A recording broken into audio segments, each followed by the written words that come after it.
오늘 우리에게 주신 하나님의 말씀은 역대하 20장 1절에서 19절까지의 말씀입니다. 그 후에 모압 자손과 암몬 자손들이 마온 사람들과 함께 와서 여호사밧을 치고자 한지라. 어떤 사람이 와서 여호사밧에게 전하여 이르되 큰 무리가 바다 저쪽 아람에서 왕을 치러 오는데 이제 하사손다말 곧 엔게디에 있나이다 하니, 여호사밧이 두려워하여 여호와께로 낯을 향하여 간구하고 온 유다 백성에게 금식하라 공포하매, 유다 사람이 여호와께 도우심을 구하려 하여 유다 성읍 모든 성읍에서 모여와서 여호와께 간구하더라. 여호사밧이 여호와의 전 셋들 앞에서 유다와 예루살렘의 회중 가운데 서서 이르되, 우리 조상들의 하나님 여호와여, 주는 하늘에서 하나님이 아니시나이까? 이방 사람들이 모든 나라를 다스리지 아니하시나이까? 주의 손에 권세와 능력이 있사오니 능히 주와 맞설 사람이 없나이다. 우리 하나님이시여, 전에 이 땅 주민을 주의 백성 이스라엘 앞에서 쫓아내시고 그 땅을 주께서 사랑하시는 아브라함의 자손에게 영원히 주지 아니하셨나이까? 그들이 이 땅에 살면서 주의 이름을 위하여 한 성소를 주를 위해 건축하고 이르기를, 만일 재앙이나 난리나 견책이나 전염병이나 기근이 우리에게 임하면 주의 이름이 성전에 있으니 우리가 이 성전 앞과 주의 앞에 서서 이 환난 가운데서 주께 부르짖은즉 들으시고 구원하시리라 하였나이다. 옛적에 이스라엘이 애굽 땅에서 나올 때에 암몬 자손과 모압 자손과 세일 사람들이 진노하기를 주께서 용납하지 아니하심으로 이에 돌이켜 그들을 떠나고 멸하지 아니하였거늘, 이제 그들이 우리에게 갚는 것을 보옵소서. 그들이 와서 주께서 우리에게 주신 주의 기업에서 우리를 쫓아내고자 하나이다. 우리 하나님이여, 그들을 징벌하지 아니하시나이까?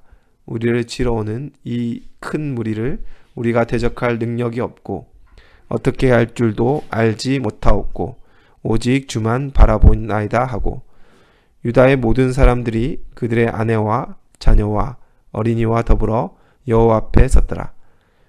여호와의 영이 회중 가운데에서 레위 사람 야하시엘에게 임하였으니, 이는 아삽 자손 mat단야의 현손이요 여이엘의 증손이요 분하야의 손자요 스가랴의 아들이었더라. 야하시엘이 이르되, 온 유다와 예루살렘 주민과 여호사밧 왕이여 들을지어다. 여호와께서 이같이 너에게 말씀하시기를, 너희는 이 큰 무리로 말미암아 두려워하거나 놀라지 말라. 이 전쟁은 너희에게 속한 것이 아니요 하나님께 속한 것이니라. 내일 너희는 그들에게로 내려가라. 그들이 시스 고개로 올라올 때에 너희가 골짜기 어귀 여루엘 들 앞에서 그들과 만나려니와, 이 전쟁에는 너희가 싸울 것이 없나니 대열을 이루고 서서 너희와 함께한 여호와가 구원하는 것을 보라. 유다와 예루살렘아, 너희는 두려워하지 말며 놀라지 말고 내일 그들을 맞서 나가라. 여호와가 너희와 함께 하리라 하셨느니라 하매, 여호사밧이 몸을 굽혀 얼굴을 땅에 대니 온 유다와 예루살렘 주민들도 여호와 앞에 엎드려 여호와께 경배하고 그앗 자손과 고라 자손에게 속한 레위 사람들은 서서 심히 큰 소리로 이스라엘 하나님 여호와를 찬송하니라. 우리는 계속해서 왕들의 이야기를 듣고 있습니다. 열왕기와 역대기가 전해주는 수많은 왕들의 이야기는 이스라엘의 역사 가운데 하나님이 어떻게 주관하시고 또 수많은 왕들이 어떻게 반응하였는지를 보여줍니다. 죄가 반복되고 심판이 계속되며 악인의 강성함이 비춰지다 몰락하는 그런 모습들, 하나님 앞에 엎드림으로 회복되는 일들을 우리는 마주하고 있습니다. 이런 내용들이 보여주는 표면적 메시지는 분명합니다. 하나님을 인정하고 경외하라는 것입니다. 그런데 왜 죄악은 반복되고 실패는 계속되는 것일까요? 다만 어리석어서 그런 것입니까? 수많은 설교와 개인 묵상으로 마주하는 우리는 이 역사 앞에서 온전합니까? 아니면 온전하기를 포기하고 적당한 기준을 설정하고 살고 있지는 않습니까? 본문은 여호사밧에 대한 내용입니다. 아합과 손을 잡았던 그가 선견자 예후의 책망을 듣고 돌이킵니다. 앞선 19장에 나타난 여호사밧의 돌이킴은 마치 다른 사람이 된 것처럼 철저하였습니다. 하나님의 마음이 그에게 닿았고 자신의 죄악과 과오가 얼마나 비참한 것인지를 철저하게 느꼈을 것입니다. 하나님의 역사는 죄를 깨닫게 합니다. 하나님을 인격적으로 경험하는 자는 죄악에 대한 역겨움을 경험합니다. 그래서 돌이킬 수 있고 죄를 거절할 수 있는 것입니다. 책망을 들은 여호사밧이 이와 같이 하나님과 관계하였을 때에 온 유다는 하나님 앞에 엎드려지게 되었습니다. 이어서 오늘 본문은 다시 위기 앞에 서 있는 여호사밧을 비춰주고 있습니다. 모압과 암몬 그리고 마온 이 세 나라가 연합하여 유다를 공격합니다. 하나님 앞에 철저한 무너짐이 없었다면 아마 여호사밧은 또 유력한 자에게 손을 내밀었을지도 모릅니다. 하지만 그는 온 백성과 금식하여 기도하는 방법을 택합니다. 사실 나라의 존폐가 걸린 전쟁에서 기도만 한다라는 것은 쉬운 일이 아닙니다. 왕으로서의 역할을 해야 하고 백성을 지키기 위한 전쟁 준비와 전략을 짜야 할 것입니다. 오늘 본문은 그것을 포기한 무기력한 왕의 모습을 비추는 것이 아닙니다. 전쟁이 하나님께 속하였음을 알고 눈앞의 적보다 하나님을 경외하고 두려워하는 마음으로 기도한 여호사밧의 훌륭한 신앙을 마주하고 있습니다. 그의 고백은 옛적 이스라엘이 애굽 땅에서 나올 때부터 함께 하신 하나님을 향한 외침이었습니다. 반복되는 역사 가운데 수많은 왕들이 간과하였던, 심지어 그 자신도 잃어버렸던 하나님의 손을 찾는 모습입니다. 하나님은 그 백성과 함께 하시며 환난 가운데 부르짖은즉 들으시고 구원하시겠다 하였던 그 하나님입니다. 여호사밧은 그를 경험함으로 세상의 어떤 유력한 이보다 하나님의 가장 큰 능력을 깨닫고 그 도움을 구해야 된다라는 것을 알았습니다. 그렇게 이 환난 가운데 모든 백성과 더불어 하나님 앞에 서게 되었습니다. 이에 하나님은 응답하십니다. 14절 이하는 야하시엘을 통한 하나님의 뜻이 전달됩니다. 하나님이 그 기도를 들으시고 전쟁이 유다에게 속한 것이 아닌 하나님 자신에게 속하였음을 선언하십니다. 그들이 할 것이 없다라는 것이지요. 다만 대열을 이루고 서서 하나님이 유다를 구원하시는 그 역사를 목격하고 쳐다보고 있으라 말씀하여 주십니다.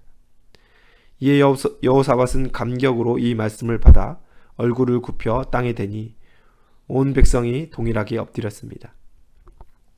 우리는 이를 통하여 하나님의 성품을 이해하고 그의 크심을 인정하며 환난 가운데 가장 확실한 보증을 깨달은 이와 마주하고 있습니다. 하나님의 응답은 분명하였고 틀림이 없었습니다. 여기서 한번 우리가 생각해 볼 것은 이런 장면이 성경에 매우 드물다라는 것입니다. 여호사밧도 온전하지 못하고 갈팡질팡하는 이였습니다. 우린 이런 역사와 마주하면서 세 가지 반응으로 나뉩니다. 많은 이가 온전하였지 못하였으니 나의 부족함도 당연하다라는 반응. 반대로 참여하고 엎드리며 결단하는 반응. 귀로 듣고 마음으로 받지만 잠시의 묵상일 뿐 현실 앞에서 또 순응하는 반응입니다. 여러분, 우리는 어디에 속해 있습니까? 수많은 왕들이 하나님 앞에서 왜 다윗처럼 여호사밧처럼 행치 못했을까요? 심지어 모든 왕의 기준이 되었던 다윗도 온전하지 못하였음을 우리도 잘 압니다. 왕들의 이야기이기에 우리의 삶과 맞닿아 보이지 않아 그렇습니까? 그저 평범하게 살아가는 우리의 인생은 적당히 묻어갈 수 있으리라 생각하십니까? 하나님은 그저 유력한 자들과만 관계하여 심판하실 뿐 우리의 삶은 주목하지 않는다라고 생각하십니까? 여러분, 그렇지 않습니다. 역사는 간절한 하나님의 외침이며 메시지입니다. 다윗과 같기를, 실패하더라도 오늘 이 여호사밧과 같기를, 또 다시 토해낸 죄를 삼켜먹는 추악하고 더러운 삶을 살지 않기를 끊임없이 우리 하나님 요청하시는 것입니다.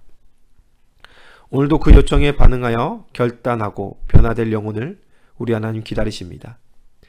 이해하고 돌아가는 것이 아니라, 잠시 마음이 동하여 돌아서는 것이 아니라 변화되어 삶으로 나타낼 여러분을 우리 하나님께서 바라신다라는 것입니다.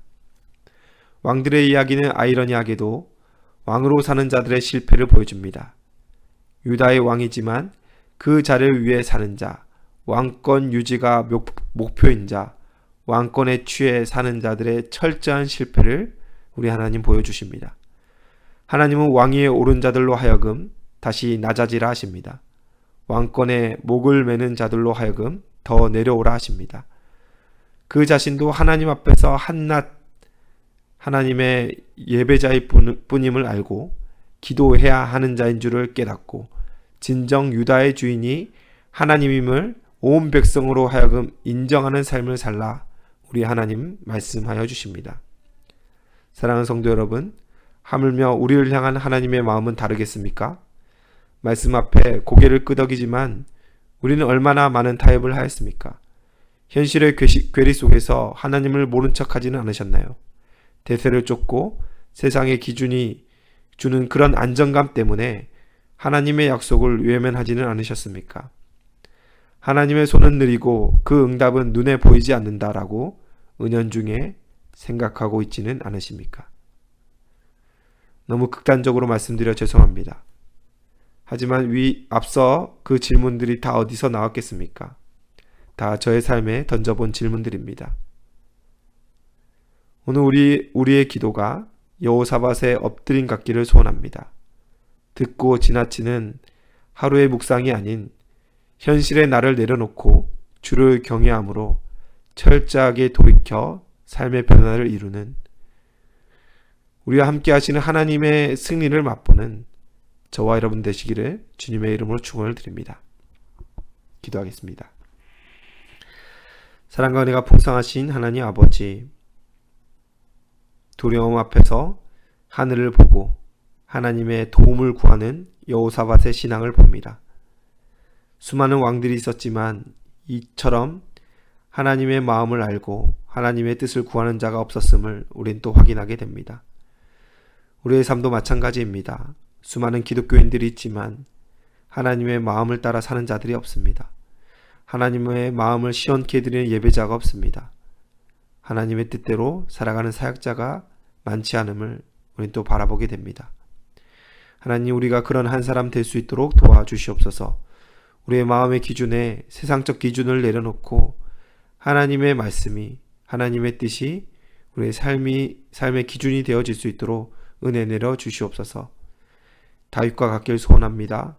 여호사밧과 같길 소원합니다. 주여 우리와 함께하여 주시옵소서. 감사드리며 예수님의 이름으로 기도드리옵나이다. 아멘.